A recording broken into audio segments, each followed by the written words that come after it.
2025 여름포럼. 좀 발음을 잘해야 될 것 같아요. 지라르라 그래가지고요. 조금 이렇게 지랄 이렇게 또 될 수 있어서. 예, 르네 지라르는요, 1923년 태어나서 2015년에 이제 돌아가셨고, 이분은 프랑스 분입니다. 그리고 이제 한 40년 동안 자신의 이론을 했는데, 이 이론의 이름을 모방 이론이라고 불러요. 이 모방 이론이라는 것은 뭐 모방의 인류학이라고도 부르고요. 이 이론은요, 세 가지 이론이 있습니다. 한국어로 책이 번역됐는데, 첫 번째는 낭만적 거짓과 소설적 진실이라 그래서 모방 욕망 이론이라고 불려요. 이거는 소설을 분석하면서 인간 욕망의 구조는 이제 모방적이다라는 걸 밝혀낸 이론이죠. 두 번째는요, 폭력과 성스러움이라는 책인데 이 모방 이론을 문화인류학적 차원으로 적용해서 쓴 책이 이 폭력과 성스러움 책이에요. 세 번째 책은 나는 사탄이 번개처럼 떨어지는 것을 본다. 이 책은 이제 그리스도교 예수님의 어떤 고유성을 이제 보여주는 책입니다.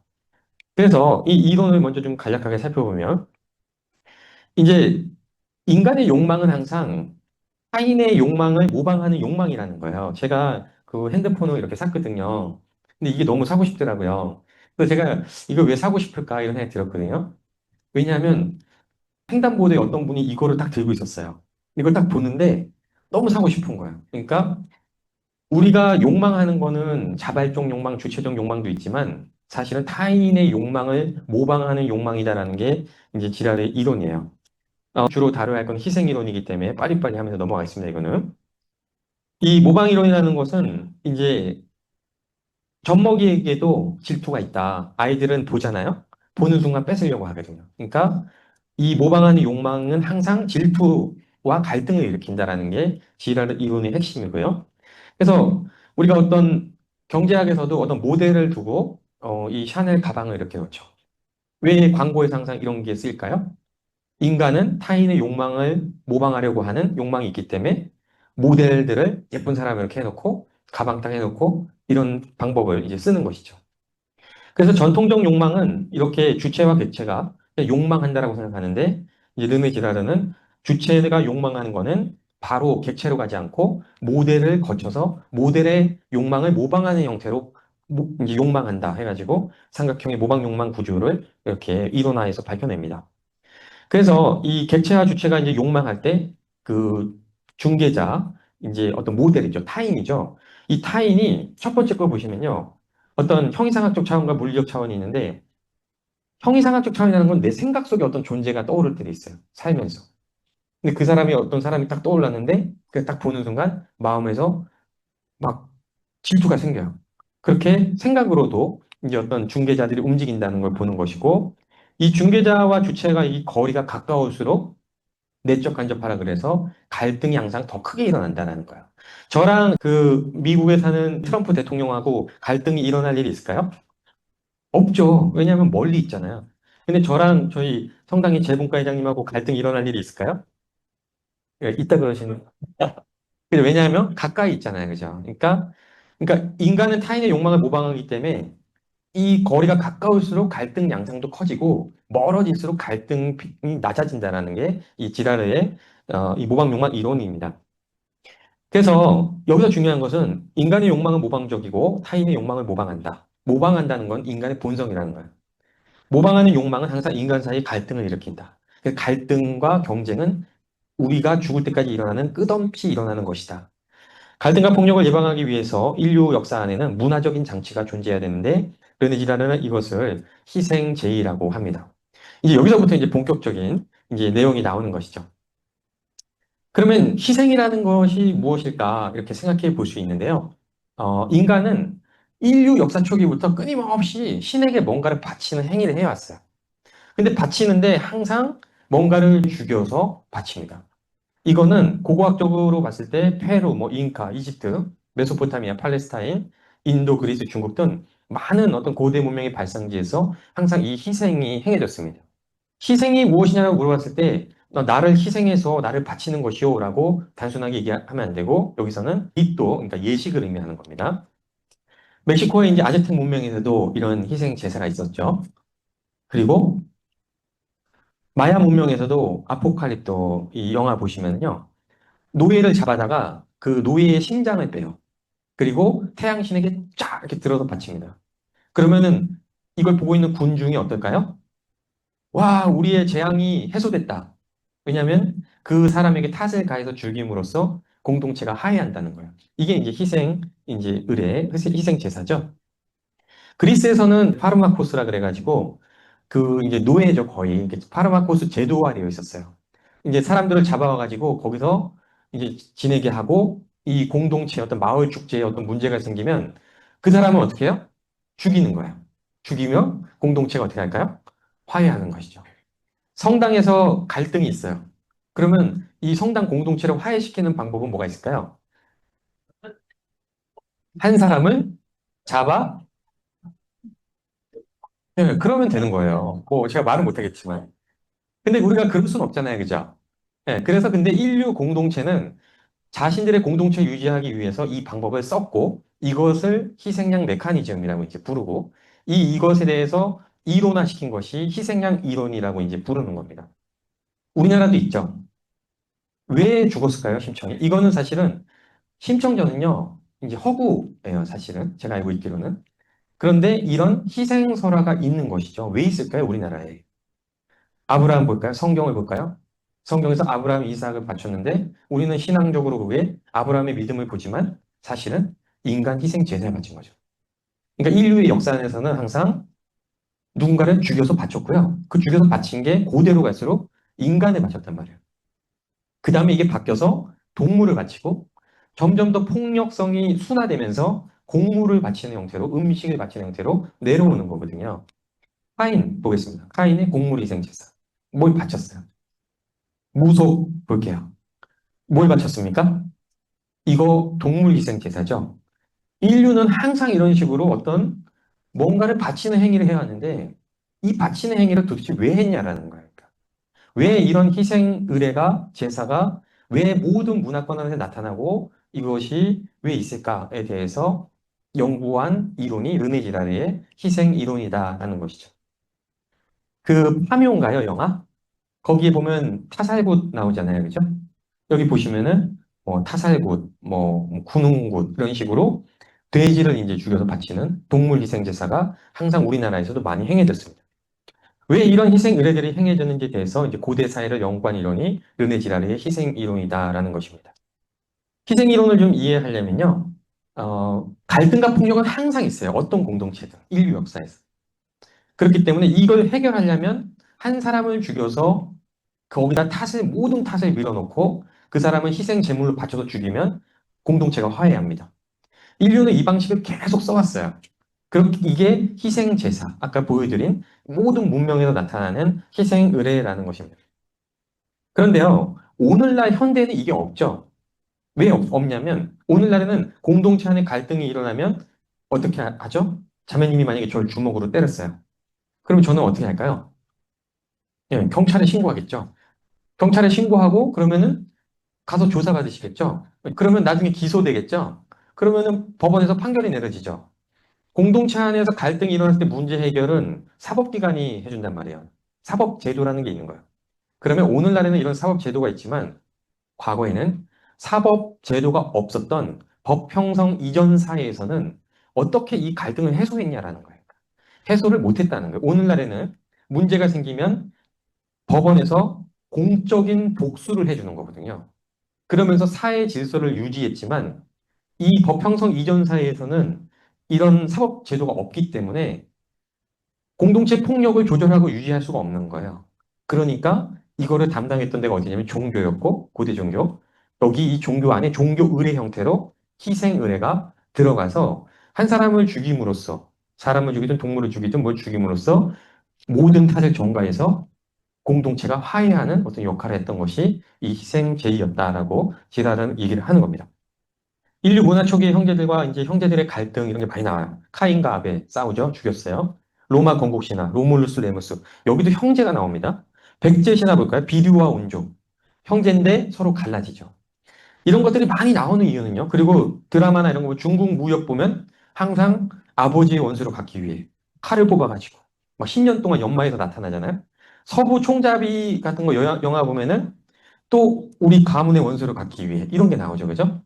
이게 왜 나오냐면 인류 역사 초기부터 인간 공동체는 항상 갈등을 겪었고 그 갈등을 겪고 이런 게 폭력이 있었다는 거예요. 이걸 해소를 하면 좋겠지만 해소를 못하는 경우가 많았고 이게 이제 희생이었다. 그런데 폭력이 발생하잖아요. 그러면 고대 사회에서는요 반드시 복수를 해야 합니다.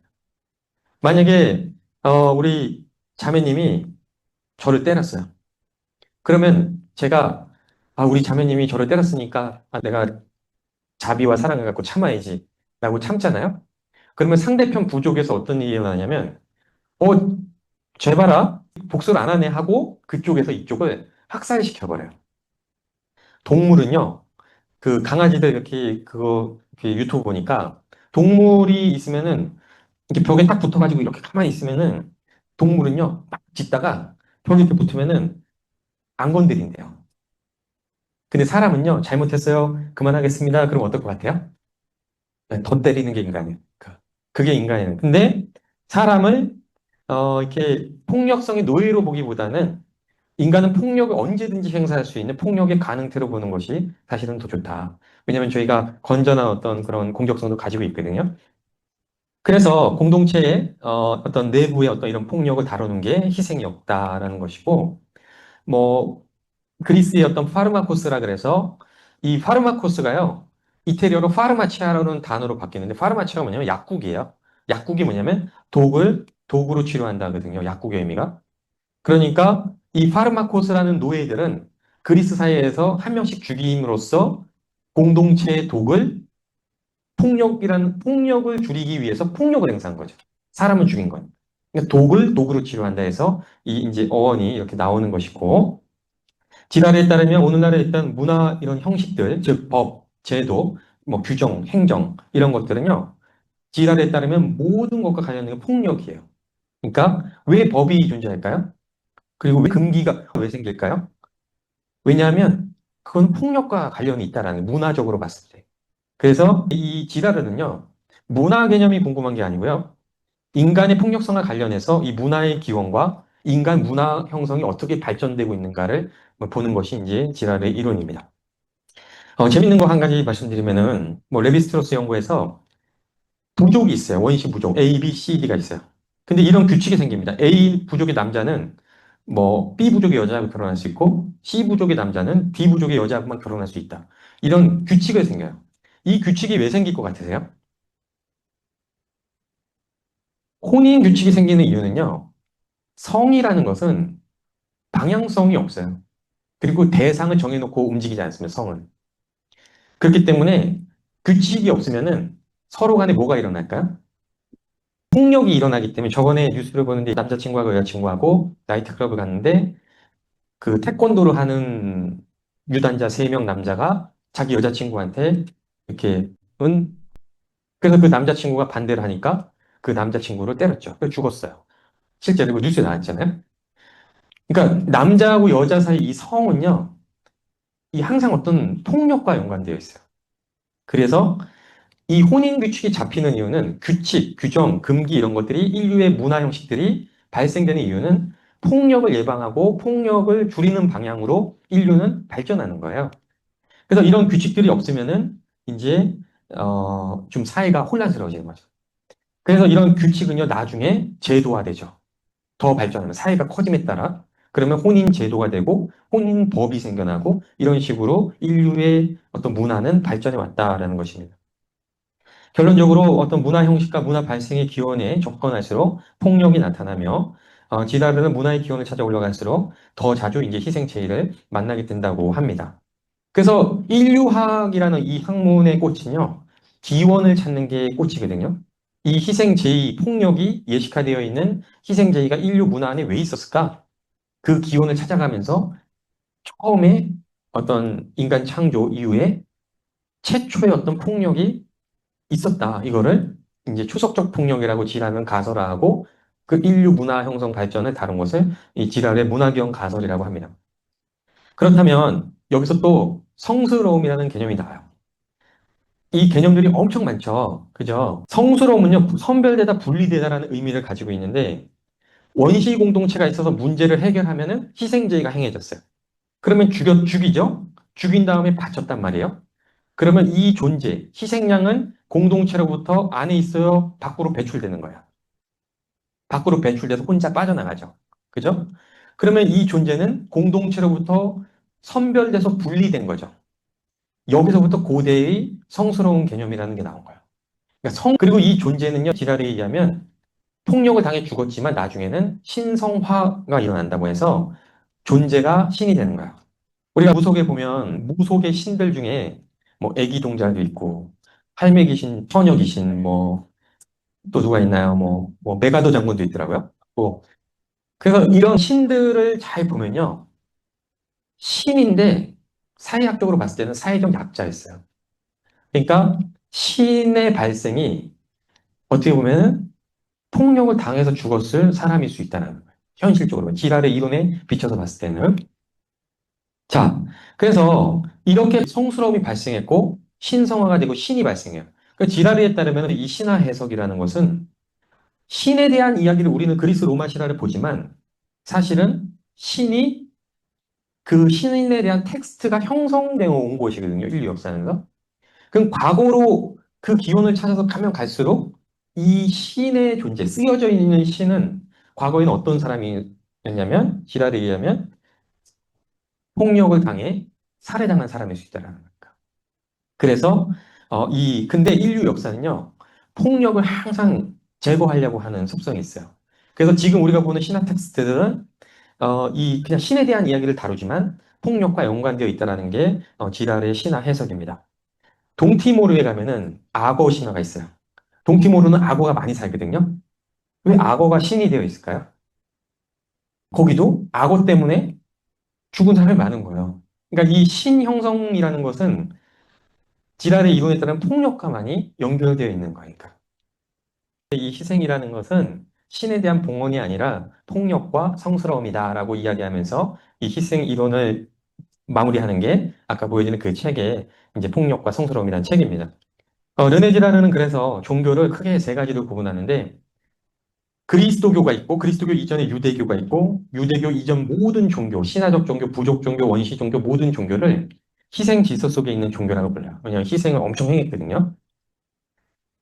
그래서 이제 이 르네 지랄의 이론에 빛에서 이제 한국 무속을 좀 빠르게 보고 마치도록 하겠습니다. 우리나라는 이제 근본이 되는 어떤 토속 종교로서 무속이 있고 고조선부터 현재까지 지금 했고 무당의 인원수는 아주 많죠. 용어가 여러 가지가 쓰입니다. 무속도 있고 무교도 있고 샤머니즘이라고 쓸 수 있는데 이게 혼용되어서 사용되는 저는 그냥 무속의 어떤 종교학적 차원을 중립적으로 인정해서 무교라는 단어를 농했었고 이 고대 종교 형태로서 토테미즘, 샤머니즘, 애니미즘이 있죠. 근데 무속이라는 것도 뭐예요? 종교적으로 봤을 땐 샤머니즘이라고 그러죠. 샤머니즘 형태는 이 아시아도 그렇고 뭐 시베리아 반도도 그렇고 여러 군데 많이 있지만 무속이라는 거는 이 샤머니즘의 형태가 우리나라 토속 문화와 결합된 형태로서의 종교를 이제 무속으로 정의하고 이제 들어갔고요. 이 무속에 대한 종교 현상학적인 어떤 연구 같은 경우는 무속이 뭐냐, 그리고 무속이 어떤 종교이냐, 뭐 이런 것들은요, 종교학에서 연구를 하면 됩니다. 근데 이제 제가 보려고 하는 건 그런 내용이 아니라 이 무속과 무속으로부터 형성되는 무속 문화론을 구성한 다음에 이 무속 문화론과 그리스도교 신학과 신앙이 어떤 관련이 있을 수 있겠는가를 보는 차원이기 때문에 조금 다르다고 볼 수 있습니다. 무속은요, 이제 신체계를 보면 먼저 신이 있어요. 천신, 천왕신, 뭐 천지신명, 일월성계 이런 큰 신이 있고 그 밑에 신령이 있습니다. 신령. 이제 뭐 자연 신령도 있고 뭐 죽은 영도 있고 뭐집 같은 데 뭐 수호신도 있고 신령이라고 불러요. 그 밑에 무당이 있죠. 무당이 있고 그다음에 이제 인간이 있고 이렇게 있습니다. 그다음에 목적은 어떤 복을 구하는 거고 재수를 구하고 무속 신화는 이제 구전 신화이고 이제 문헌 신화는 건국 신화죠. 힌두교 신화는요. 글로 쓰여 있는 거는 문헌 신화. 글로 안 써져 있는 건 구전 신화인데 이 구전 신화 인도에서는 전부 힌두교 신화예요. 우리나라는요, 당군왕검 이런 신화들 전부 문헌 신화, 건국 신화거든요. 그러면 우리나라 구전 신화는 무슨 신화일까, 전부 다? 무속 신화야, 무속 신화. 네, 무속 신화. 네, 무속이요. 고대 사회에서는 이렇게 정치, 사회에 어떤 개인적으로 큰 영향이 있었어요. 근데 조선 시대로 갈수록 점점 이 영향력이 줄어들고 백정보다도 못한 존재가 되죠. 근데 재밌는 게 있어요. 조선 시대 때 무속 의례가 행해졌거든요. 왜 이렇게 천대를 받았는데 왜 행해졌을까요? 조선시대의 이 중심 종교는 뭐였어요? 유교였단 말이에요. 근데 재밌는 게 유교는요, 치병 의례가 없어요. 병 치료하는 의례가 없다고요. 그러니까 병을 치료하는 게 없는데 사람들은 몸이 아파요, 안 아파요? 아프니까 전부 다 유교로 안 가고 어디로 가요? 무속으로 가야 되는 거죠. 그러니까 우리 조선시대 드라마 보면 뭐 어떤 귀빈이 이렇게 쓰고서 막 이렇게 막 가잖아요, 어디. 예, 그런 게 그냥 나오는 게 아닌 거죠. 이 무속의 의뢰는요, 뭐 전복도 있고, 뭐 기양의뢰, 뭐 기복의뢰 이런 것들이 있어요. 굿은요, 종류가 세 가지가 있어요. 신굿, 집굿, 마을굿. 이건 장소에 따라 구분을 하죠. 뭐 다 책에 있는 내용들이에요. 뭐 신굿은요, 이제 뭐 내린굿, 뭐 진적굿, 뭐 물린굿 이런 거 있고, 집굿은요, 집에서 하는 거예요. 집에서. 뭐 제수굿, 병굿. 병굿은 이제 몸 아프면 이제 받는 굿이고, 뭐 진호기굿, 뭐 이런 거 이제 돌아가시면 하는 거고. 마을굿, 이런 거는 이제 대동굿도 있고, 뭐 별신, 뭐 당상제굿, 뭐 이런 것들이 있습니다. 우리나라가 무속의 영향을 참 많이 받았는데, 뭐 다 책에 있는 내용이긴 하지만, 뭐 단골 손님이란 단어 아시죠? 단골이 이름이 뭐냐면 무당이 머무는 집이죠. 거기에 자주 가는 사람을 단골 손님이라고 부르죠. 그리고 뒤풀이 하죠. 저희 성당에서 캠프 끝나면 뒤풀이 하잖아요. 이 뒤풀이가 원래는 뒷점풀이잖아요. 그래서 무당이 이제 굿이 끝나면 마지막에 하는 풀이를 뒷점풀이라고 불렀는데 이걸 이제 말이 이제 짧아지면서 뒤풀이라고 부르잖아요. 그래서 저희는 이제 성당에서 캠프하고 전부 다 무당이 굿하는 뒤풀이 하러 가요. 전부 다. 그리고 이제 마을굿 같은 거 보면은 뭐 농악도 있죠. 농악 이제 뭐 피리 뭐 이런 거 여러 가지 이거 굿할 때 쓰는 거 이게 사물놀이로 발전되고 거기서 무당의 어떤 노래하는 것들이 있죠. 이런 거 다 뭐 국악 판소리 마을놀이 형태로 올라가고 그 강릉에 가면은 강릉 단오지 있잖아요. 원래는 이제 마을굿이었죠. 굿에는 안에는 뭐가 있었어요? 희생이 있었죠. 그래서 동물희생 제사를 했는데 지금은 강릉 단오제가 됐는데 동물희생 제사 있어요, 없어요? 마을굿이 희생 제사가 뭘로 바뀌었냐면 축제로 바뀌었죠. 그래서 스페인의 투 있죠. 이거 원래 동물희생 제사였어요. 그랬는데 오늘날 현대로 오면 올수록 문화 발전을 통해서 축제 형태로 바뀌어졌다는 거예요. 그러면 거꾸로 보면은 축제 형태로 있다라는 것은 과거에는 뭐였다는 거예요? 예, 희생 제사일 수 있다는 거예요. 이렇게 고대로 내려갈 수는요. 그렇죠? 그래서 축제에 일어나면 뭐가 일어나요? 남자하고 여자하고 막 술 먹고 뭐예요? 조금 자유분방하고 어떤 경계선이 사라지고 막 이런 것들이 있죠. 그게 왜 그럴까요? 고대에는 희생제사에서는 그런 경계석을 많이 무너뜨려서 예를 들면 뭐 근친상간 개념 같은 것도 이집트 같은 데 기원전 2000년 이후에 그 왕이 근친상간이에요. 경계를 무너뜨리는 거. 왜 그럴까요? 그걸 지라는 희생적인 제사로 보거든요. 왜냐하면 그 한 사람에게 탓을 가하기 위해서는요. 그걸 탓을 가할 이유가 있어야 돼요. 그래서 어떤 탓을 가해서 왕도 죽이거든요. 그리고 공동체가 화해해요. 이런 방식도 있다는 거예요. 종교 생활의 기본 메커니즘은 의례인데요. 제가 이제 신화와 의례적인 차원은 이제 사실은 두 개를 보고 싶은데 시간이 너무 많이 걸려서 의례만 좀 보도록 하겠습니다. 구술 중심으로. 우리나라 삼국시대 이전 시대를 보면요. 희생 제물에 대한 흔적이 많이 있어요.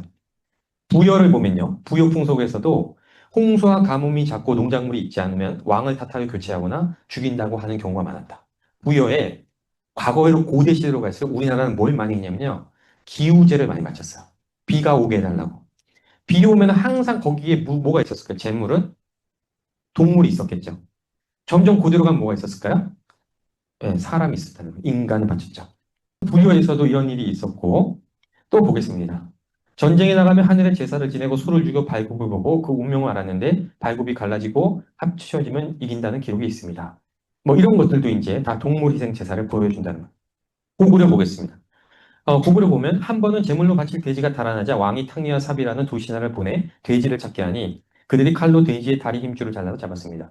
왕이 그게 노하여 말하기를 어떻게 하늘에 바칠 동물을 훼손할 수 있느냐. 다 이렇게 희생 제사가 행해졌다는 거예요. 백제를 보면요. 백제는요. 동물 희생 제사에 대한 명확한 증거는 없지만 그 유적지 발굴 같은 것을 보면 소, 말, 사슴 등의 동물뼈가 많이 발견된다는 거예요. 그래서 우물 제사도 있잖아요. 우물에 뭐 이렇게 그런 동물뼈들이 엄청 나오는 게 그게 다 동물 희생 제사로 바친 거거든요.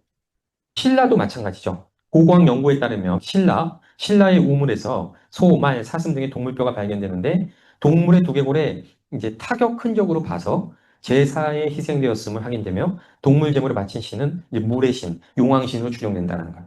그러니까 이렇게 어떤 희생을 항상 우리나라도 바치면서 살았다는 거죠. 그래서 뭐 좀 고려시대 지나고 이렇게 조선시대 보면 맨 밑에 보시면요. 조선시대 무속에서는요. 대수대명이라는 것도 생겼고 대명노비라는 것도 있었어요.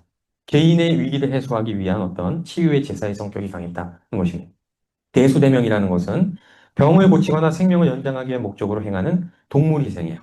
대명노비라는 것은 사람을, 노비를, 이제 내 목숨, 내가 어디 아파요. 그러면 아프면 그 탓을 사람한테 매겨서 그 사람을 죽이고, 그 다음에 나는 이제 그 병에 치유되는 그런 희생 제사가 무속에서도 있었고, 뭐, 대표적으로 저희가 그 파묘에서 보듯이 뭐, 군웅구, 타살구 이런 거 다 동물 희생 제사죠. 그죠? 그리고 이 무속에서 행해오던 이런 것들이 이미 행해졌어요. 사실은. 우리나라에서도. 세종대왕 때 이걸 금지시켰다 하는. 세종 때 금지된 거예요. 그 막, 뭐 사람 죽이고 막 이런 것들이. 그러니까 그런 것들을 이제 볼 수 있는 거죠.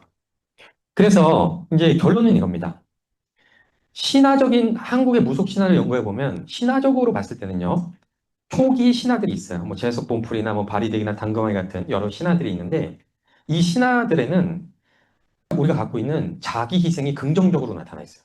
그리고 고려 시대를 보면요. 뭐 빅려양모라든가 심청전, 뭐 향득, 손순매화, 뭐 이태경정, 동자삼 이런 설화들을 보면요. 다 자기를 희생하는 걸 아주 좋게 평가해요. 그래서 이 텍스트적인 차원에서 봤을 때는 한국 문화 안에서는 자기 희생이 되게 긍정적으로 되어 있어요. 이게 조선시대 유교로 가면 어떨까요? 더 강화되겠죠. 그래서 뭐 어떤 임금님을 섬기고 뭐 부모님을 봉양하고 이런 자기를 희생해서 바쳐야 한다는 게 조선시대에 더 강화되고 이게 현대까지 가는 거거든요. 그런데 이 의례적인 폭력을 행해서 동물을 죽이는 이 희생 제사적인 차원에서 봤을 때는 제사는 일단 폭력을 행하는 게 폭력적 희생이란 말이에요. 근데 이게 어떻게 해서 이렇게 좀 긍정적으로 변하게 되는가에 대해서 좀 살펴봐야 되는데요. 여기 이제 한국문화유산의 이러한 표현은 지자르가 이론한 것처럼 공동체 내 폭력을 막기 위한 문화적 도구로서 희생을 바라보는 관점과 일맥상통하지만 타인의 이익을 위해 자신을 바친다는 의미에서는 긍정적 희생 개념이 강조되지 않는다면 주목해야 한다. 초기에 있었던 이 희생 제사가 우리도 끊임없이 의례적으로 행해졌는데 시간이 점점 흐르면서 폭력성은 감소가 돼요. 아까 신화에서 봤듯이 신은 폭력을 당해서 죽임을 당한 사람인데 수십만 년을 지나가면서 폭력성이 사라져서 신의 존재 형태밖에 안 보인다는 그것처럼 폭력이 행해지는 희생 의례도 폭력성이 사라지면서 희생 제사가 갖는 긍정적 차원만 아마 한국의 문화에 남아 있었을 거다라는 거예요. 제 생각은요. 그러니까 인간이 신에게 무언가를 바치는 건 긍정적인 이 차원만 남고 폭력을 행했던 부분은 점점 더 감추어지면서 이게 신화나 설화, 한국 설화 같은 텍스트적인 차원에서는 자기 긍정이 쭉 가지만 이 의례적 차원에서 봤을 때 이 폭력성은 사라지면서 나중에 이게 합쳐지는 형태로 한국의 자기 대체 희생 사상의 긍정성이 강조되는 방향으로 한국 문화에서 발전했을 것이다 하는 게 이제 제가 이제 논문에서 그냥 혼자 아니면 써봤습니다. 그래서 아무튼 이런 주장을 하면서 유교 사이에서 이게 전체적으로 받아들여지고 그리고 나중에 우리나라에 1960년대 많잖아요. 뭐 유관순, 안중근, 전태일, 강주, 민주 항쟁부터 해가지고 한국인의 사회문화적 특성으로 자기 대체 희생이라는 개념이 안에서 이렇게 형성 발전되었을까를 이제 지랄의 이론을 통해서 좀 보면서 이렇게 나오는 것이에요. 그래서 우리가 여기서 신학과 좀 연결 지을 수 있는 것은 어떻게 보면 우리나라 문화는 자기 대체 희생 개념이 되게 긍정적인 차원으로 고려된다는 것이죠. 근데 그리스도 신앙이 18세기에 들어오면서 이런 문화적인 차원과 이제 만나게 되는데요. 그래서 어떻게 보면 우리나라 사람들은 아, 예수님께서 우리를 위해 십자가에 못 박혀 돌아가신 것처럼 우리도 주님을 위해서 희생해야 한다라는 어떤 희생 논리가 있죠. 왜냐하면 우리나라 문화 안에서 이미 한국의 자기 대체 희생 문화가 되게 긍정적이기 때문에 이게 그리스도의 희생 개념과 만나게 된다는 거예요. 만나면은 이제 뭔가 근데 그 마조이즘적인 어떤 희생도 나오는 거죠. 자기 자신을 전혀 사랑하지 않으면서 희생만 하는 거예요. 막 이런 분들도 나오는 이유가 이제 그런 이유인 것이죠. 그래서 어떻게 보면은 전체적으로 어떤 문화를 연구하는 것과 어떤 신학, 교의, 도구마나 이런 것들을 관련성을 본다는 차원을 이렇게 문화론적으로 이렇게 비교해서 볼 수 있다라는 것이고, 이런 자기 대체 희생의 어떤 한국 문화에서 그리스도의 희생은요, 사실은 어떤 내어주는 것보다는 사실 선물 개념으로 이해해야 하는 것이 사실은 맞습니다. 그러니까 예수님의 선물인 거예요, 사실. 그래서 그런 식으로 사실 그리스도의 신학이 이해되고 발전되는 게 필요하지 않나 싶습니다. 자, 거의 다 왔습니다. 이제 마지막인데요. 결국 이제 신학이라는 것은 무엇이냐면, 알약과 설명서하고 같은 거예요. 알약이 신앙이고요. 이 신앙에 봉사하는 게 신학이거든요. 설명서가 신학인 것이죠. 근데 요즘에는 양자역학 물리학은 참 재미없고 어려운 학문인데 오늘날 젊은이들은 이 양자역학과 어떤 물리학에 열광합니다, 사실. 오늘날 우리 현대인들은 그러면 우리는 왜 사람들이 어떤 종교와 신학에 이게 매력을 못 느끼는가 이런 부분도 한번 생각해 봐야 되는데 그래서 마지막으로 드리고 싶은 말씀은요. 어떤 오늘날의 어떤 복음화와 교회 복음화와 선교를 위해서 어떤 신학적 연구가 나아가야 하는 방향성이 저는 문화와 많은 관련성을 갖고 좀 연구가 되었으면 좋겠다 하는 것을 이제 말씀드리고 싶은 것이고 그리고 그런데 한국의 종교 문화론 자체가 이론적으로 명확히 확립되지 않은 상황에서 한국의 어떤 무속 문화론을 구성해서 그리스도 신학과의 관계성을 찾아내는 작업이 순탄하지는 않지만 교리 지식 중심의 신앙 전수의 한계가 명확한 한계가 있다는 것이죠, 이게. 그래서 좀 더 다른 방법을 찾아봐야 되는데 결국 그렇기 때문에 우리는 어떤 문화와 신앙을 고려할 필요가 있다는 것입니다. 교회의 문제를 그리고 단순히 어떤 도구마, 제도, 규정, 법의 문제로도 볼 수 있지만 문화적인 차원을 고려했을 때 어떤 교회와 신앙, 종교의 문제들을 더욱 풍요롭게 성찰할 수 있는 계기가 될 수 있다는 거죠. 왜냐하면 신앙도 그래서 문화이기 때문에 그렇습니다. 한국 문화의 가장 큰 특징은 사실 혼합주의입니다. 그래서 이 혼합주의적인 문화적 특성에 맞는 신앙 이해와 어떤 영성이 더욱 개발될 필요가 있다라는 것에 공감하고 이 부분에 대해서 더 노력해야 된다라고 생각을 합니다. 제가 이제 아주 시간이 많이 됐는데요. 이 PPT를요, 총 86장을 준비했거든요. 원래 조금만 좀 준비해야 되는데 자꾸 저희 소장 신부님께서 한 15장만 준비하지 왜 이렇게 많이 준비해서 이렇게 말씀해 주셨는데 아무튼 좀 두서없는 좀 내용이었는데 이제 제가 말씀드리고 싶은 것은 이제 좀 우리가 어떤 우리 그리스도 신앙의 어떤 전수를 위해서 어떤 문화와 신학 차원이 더 많이 고려되어야 되고 그런 고려를 해보기 위해서 이제 이 지랄의 문화 이론을 중심 밑에서 한국의 문화를 비춰봤고 이런 어떤 시도를 한번 해봤습니다. 앞으로 사실 제가 생각했을 때는 앞으로 더 많이 연구되고 더 많이 저도 이렇게 공부를 해야 되는 분야여서 사실은 뭐 오늘 이렇게 발표를 하기에도 참 이렇게 부끄럽고 사실 뭐 그런데 오늘 이렇게 뭐 저희 연구소에서 이런 기회를 주셔서 뭐 이런 발표를 하게 돼서 참 이렇게 감사하게 생각하고요. 뭐 너무나 부족한 강의이고 그렇지만 부족한 부분은 우리 형제 자매님들께서 채우시면서 예, 살아가셨으면 좋겠습니다. 네, 뭐, 부족한 강의 들어주셔서 감사합니다. 여기서 마치도록 하겠습니다. 후원회 가입 안내